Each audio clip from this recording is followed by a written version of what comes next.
Olá, tudo bem com vocês? Hoje a gente vai falar um pouquinho, continuar falando um pouquinho sobre transporte através da membrana.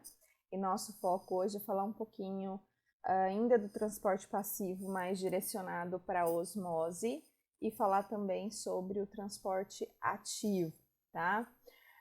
Como a nossa intenção é que seja uma aula mais curta, a gente vai dar uma abrangência maior uma abrangência mais focalizada, só mesmo para diferenciar esses processos. Em outro momento a gente faz de maneira separada cada um, tá bom?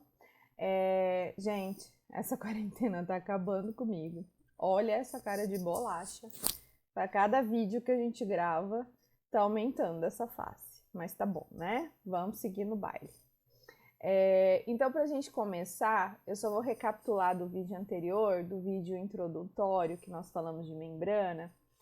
A membrana plasmática, ela tem a capacidade, a estrutura para controlar tudo que entra e tudo que sai da célula, tá?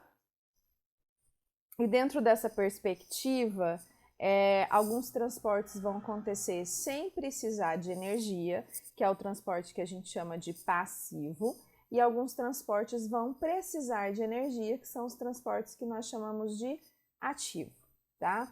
Dentro do universo dos transportes passivos, nós temos aqueles que seguem a movimentação de solutos de dentro para fora da célula e de fora para dentro, e tem aqueles que vão ser basicamente a movimentação de água em relação ao soluto. Então, na aula anterior, no outro vídeo sobre o transporte através da membrana, nós falamos do transporte passivo, que está relacionado com a movimentação de solutos, de moléculas, tá? E dentro desse transporte passivo se inclui o que a gente chama de difusão, né? A difusão simples e a difusão facilitada. Hoje nós vamos falar também, começar falando do transporte passivo, porém do transporte passivo que acontece a partir da movimentação de líquidos, tá?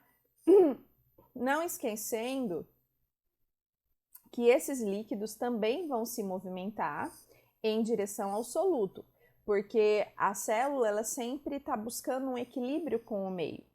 O nosso organismo e os organismos vivos, eles sempre buscam um equilíbrio com o meio.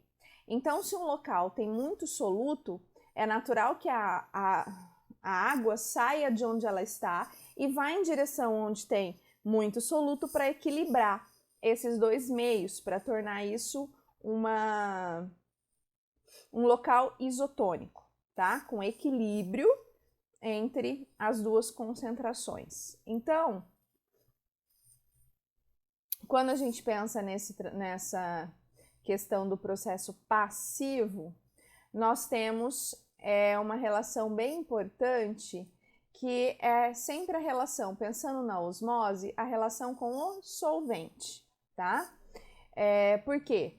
Porque a água que vai se movimentar em relação ao soluto. Então, quem se movimenta é a água é chamada de solvente, tá? E o que vai direcionar essa movimentação desse solvente? É a concentração de soluções. Como eu disse, se você tem um local que está muito concentrado,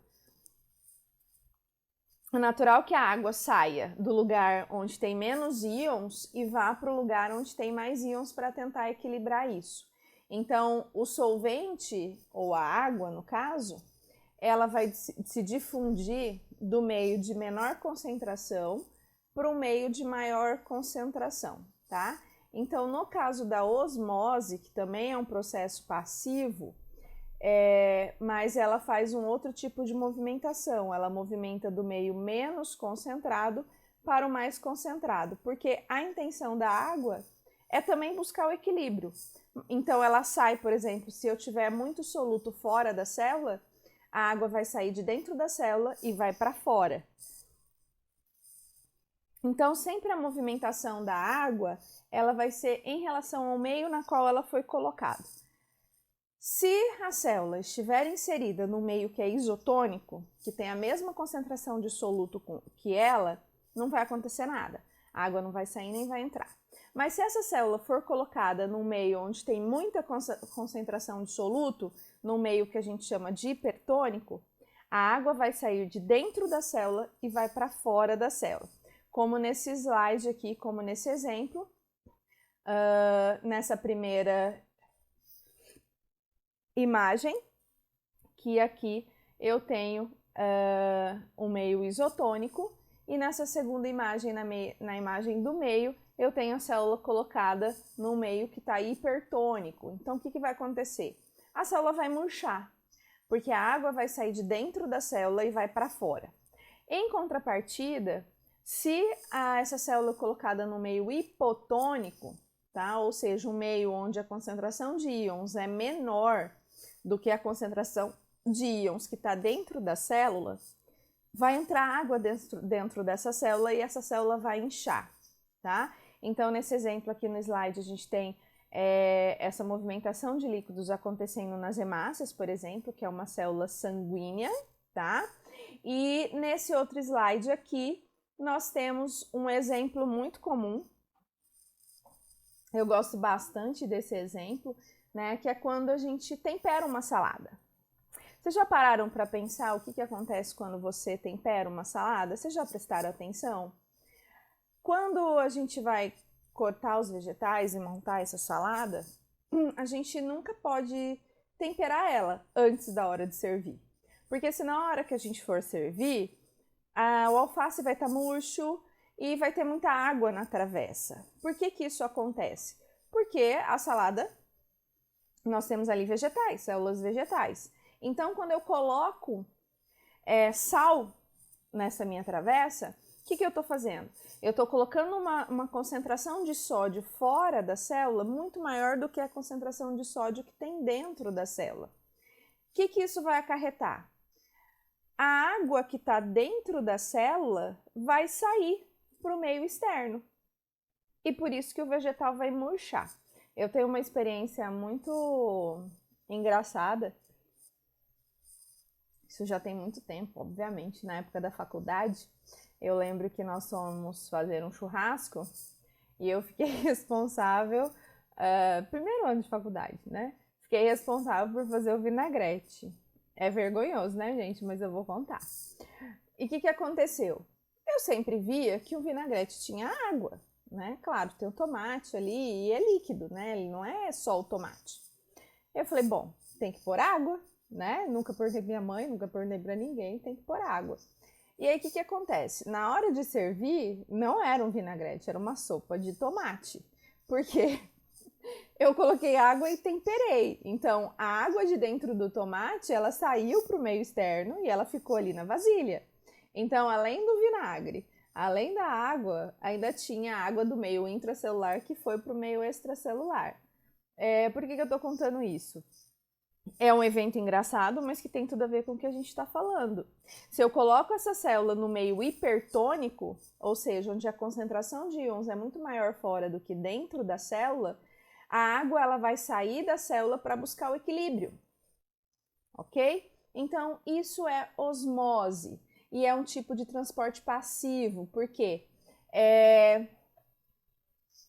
o movimento da água para o local que tem uma maior concentração de íons, e isso não tem gasto de energia. A água vai passar através dos fosfolipídios de membrana e se for em grandes quantidades, ela vai ter o auxílio de uma permease que é chamada de aquaporina, que forma então uma espécie de poro na membrana para auxiliar a passagem de água, tendo em vista que a membrana plasmática é semipermeável. Então, se vai ocorrer o transporte de uma grande quantidade de água, então é necessário que exista uma proteína ali, que é uma permease, que é chamada de aquaporina, tá? Para poder direcionar esse transporte. Na sequência, a gente vai falar um pouquinho sobre o transporte ativo. Ao contrário do transporte passivo, o transporte ativo ele requer um gasto de energia, ele requer a utilização de ATP. Então, a energia que a célula utiliza é a energia que a gente chama de adenosina trifosfato, que é o ATP, tá? Que é aquela energia que é produzida a partir da atividade mitocondrial, da respiração celular. Então, para que ocorra o transporte ativo, precisa ter gasto de energia. Por que precisa ter gasto de energia? Porque ele vai ocorrer contra o gradiente de concentração. Então, se ele vai contra o gradiente de concentração, vai ter que ter uma força que vai impulsionar isso. Por isso que as proteínas que atuam nos processos ativos, a gente chama elas de bomba, tá? Por quê? Porque elas vão bombear esses íons. E esse bombeamento de íons, ele vai ser contra o gradiente de concentração. Então, por exemplo, a concentração base de íons do nosso organismo, por exemplo, a célula tem muito mais potássio dentro dela do que fora e tem muito mais sódio fora do que dentro. Então, se o sódio precisa sair, ele vai ter que forçar para sair, porque já tem muito sódio fora. Ao mesmo tempo que se o potássio precisa entrar dentro da célula, ele vai precisar forçar. Aí me pergunta, mas por que o potássio precisa entrar se já tem potássio dentro? Por que o sódio precisa sair se já tem sódio fora? Existem alguns momentos na célula que existe a necessidade de tirar mais sódio da célula e colocar mais potássio dentro da célula. Como, por exemplo, quando a gente fala do potencial de ação desencadeado nas células excitáveis. Essa bomba de sódio e potássio, ela precisa ativar para que volte ao ponto de repouso para ter um novo estímulo, por exemplo, tá?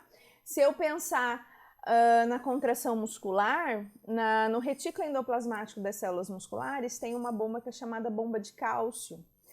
Quando a célula muscular vai contrair, para ela contrair, ela precisa de cálcio. Então, o que acontece?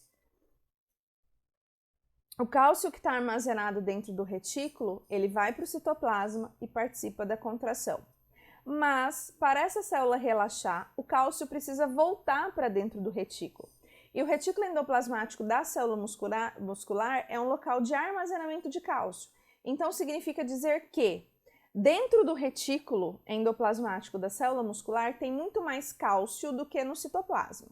Quando o cálcio sai do retículo e vai para o citoplasma, para a célula contrair, ele vai por um transporte passivo, difusão.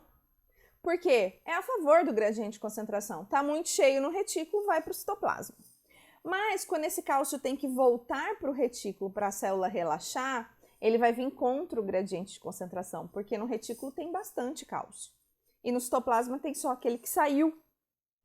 Então, quando ele volta contra o gradiente de concentração.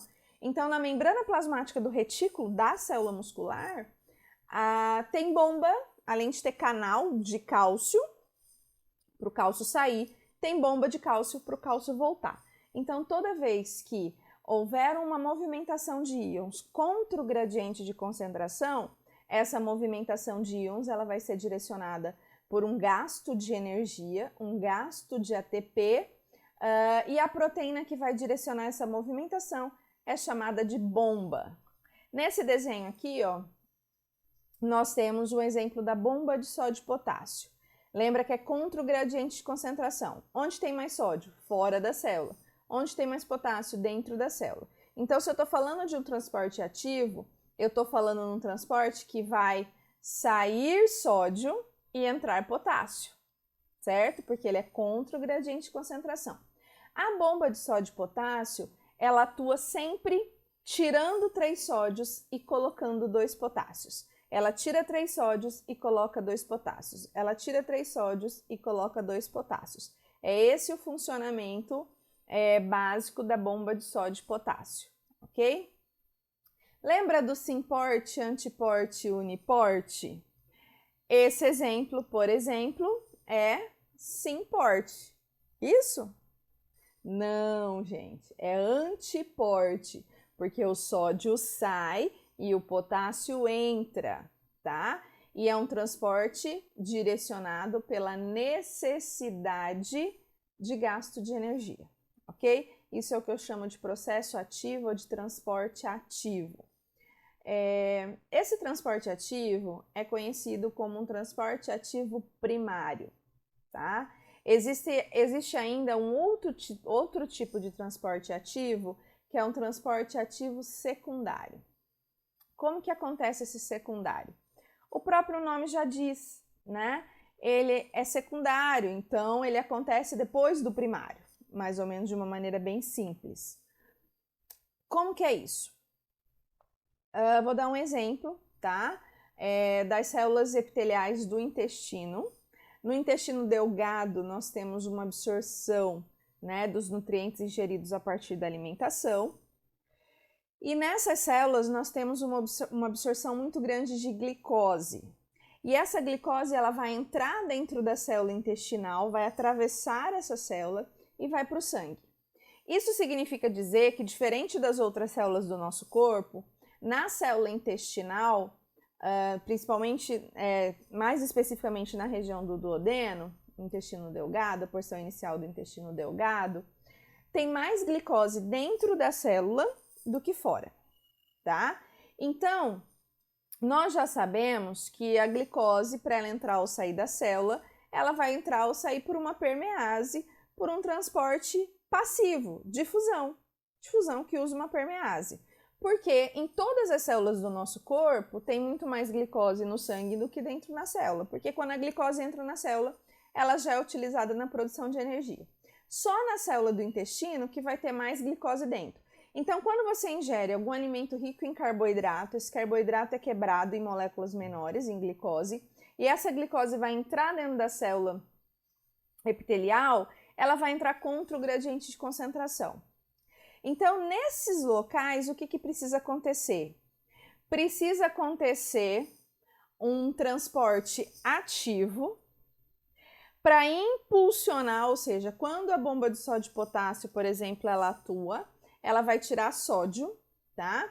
E aí vai ativar a permease e a glicose vai entrar junto com o sódio. Então, o transporte ativo secundário, ele vai acontecer depois do primário. Ele precisa da energia gerada para o primário para ele acontecer. Mas a proteína que vai direcionar o transporte é uma proteína que não precisa de energia, tá? Eu sei que isso parece um pouco complicado. Vocês podem deixar aqui nos comentários do vídeo perguntas, a gente vai tentar esclarecer isso de uma maneira melhor, tá? Mas é só lembrar que o transporte ativo ele é dividido em primário e secundário. O primário são as bombas, tá? E o secundário precisa da energia do primário, mesmo ele não, em si não precisa de energia, mas para ele acontecer precisa da energia do primário, por isso que ele é chamado de secundário, tá bom? E por último, nós vamos falar um pouquinho sobre o transporte em massa ou em grandes quantidades, aquilo que a gente falou lá no início da aula, né? Lembra quando a gente estava caracterizando? Eu falei de transporte passivo, transporte ativo e falei da endocitose e exocitose. Endocitose e exocitose é considerado transporte em massa, ou seja, eu tenho a movimentação da membrana como um todo para que esses transportes aconteçam, tá? Então, a endocitose é quando a célula traz alguma coisa para dentro dela e a exocitose é quando ela coloca alguma coisa para fora dela, tá? Então, basicamente, nesse processo eu tenho a incorporação de partículas grandes, tá? Isso envolve a deformação dessa membrana, ela vai se movimentar em direção àquilo que ela vai pôr para dentro, ou ela vai se movimentar para fora, né? Ou ela vai se movimentar para dentro, ok? Isso tudo para que aconteça esse transporte. A endocitose é esse movimento para dentro, ok?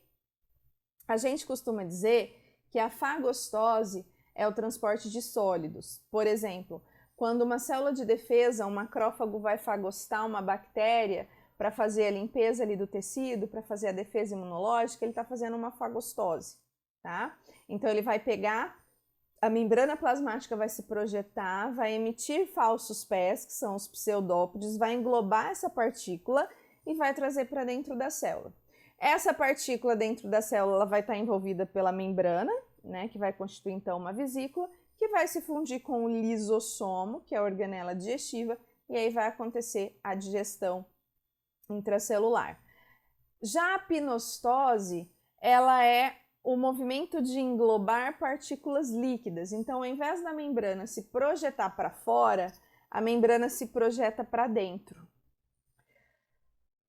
Eu não gosto do termo, e a gente já ouviu falar, e talvez muitos de vocês já tenham escutado sobre isso, que chamam a fagostose de a célula come e pinocitose a célula bebe. Na verdade, a intenção da célula na pinocitose não é ela beber, não é ela engolir líquidos. Porém, quando eu penso em substâncias sólidas grandes, a célula vai fazer fagostose. Quando eu penso nessa movimentação da membrana para dentro, na invaginação da membrana, o que vai acontecer? Vai entrar líquido na célula, só que nesse líquido tem uma série de íons dissolvidos ali.